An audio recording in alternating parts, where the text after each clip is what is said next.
Prvi jesenski UEFA termin pripada tudi mladim reprezentancam, pred katerimi so zadnji 3 krogi kvalifikacij za Evropsko prvenstvo prihodnje leto na Poljskem. Slovenski mladi upi se vanje podajajo z izhodiščem za napad na premierni nastop na prvenstvo stare celine, saj so na drugem mestu druge kvalifikacijske skupine takoj za vodilno Italijo, s katero so tudi doživeli edina poraza v tokratnih kvalifikacijah.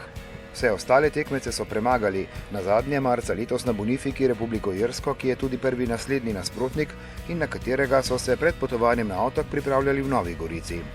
3 kroge pred koncem kvalifikacij ima Slovenija 2 točki več od tretje uvrščene Srbije, ki pa ima tekmo manj. Ob dejstvu, da je vodilna Italija predalec, se slovenski mladi izbrani vrsti obeta posredni in v zadnjem krogu tudi neposredni boj s Srbijo za drugo mesto. Lahko pa bi marsikaj pokazale že septembrske tekme, ko Srbi najprej potujejo v Italijo, nato pa bodo gostili še našega tokratnega tekmeca Irsko.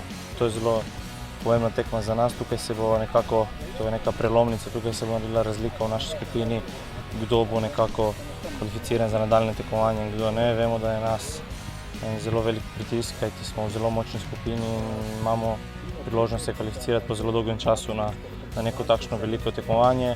Novinec v mladi izbrani vrsti je domžalski vratar Adnan Golubović. Izmed 21-terice, ki je odpotovala na Irsko, je 9 nogometašov, ki igrajo v tujini.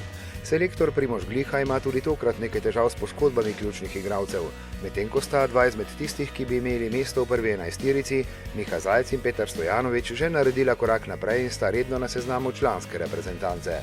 Ampak s tem se naši mladi upi ne obremenjujejo, kajti drugače je zelo pozitiven duh v reprezentanci, vsi fanti se poznamo že odprej in mislim, da smo na dobri poti.